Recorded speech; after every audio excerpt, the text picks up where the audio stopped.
Field Notes: The Wool Track. Context: This is the final day of a week-long drive across New South Wales, camping at parks along the way: Kokopara, Willandra, Kinchega, and now Sturt.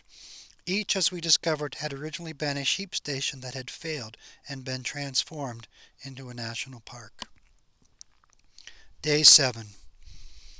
After a chilly night with a touch of frost on the outside of our tents, the sky begins to brighten. Dead trees stand silhouetted against the fiery orange fringe of the dawn horizon, and a mob of kangaroos hop across the red sky, bouncing silently across the Gibber Plains, the infamous Gibber Plains, nemesis of exploring expeditions, Sturt's stony wasteland, a desert pavement of red clay packed with black, red, and white pebbles, all rounded by eons of wind, technically ventrifacts. Wandering around our campsite, I see lots of anthills of various types, some quite architecturally elaborate.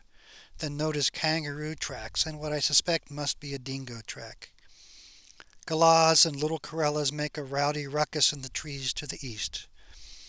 We're in a shallow basin among broad slopes that funnel any rain into the nearby pond of reddish water, maybe 200 feet across, surrounded by coolabah trees that look healthy and growing.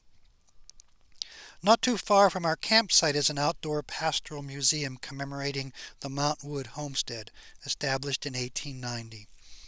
The pastoral museum, I read, includes a wool scour, a shearing shed, a wool shed, and shearers' quarters available for rental. We decide not to tour it. The boys are bored with sheep stuff, and really, if you've seen one shearing shed, you've seen them all. It dawns on me that every national park where we've camped on this trip has been a converted sheep station, and much of the landscape we have driven through has been a series of vast sheep paddocks. After breakfast, we drive into Tibooburra, fill up on very expensive petrol, then head north on the dirt road to the Queensland border. The road climbs into the jump-up country, what in the American Southwest we'd call mesas. Along the way, we pass through a varying terrain, encounter red and gray kangaroos, euros, and a mob of 6 or 7 emus. The vegetation is mostly low-growing mulga, gidgee, and acacia trees.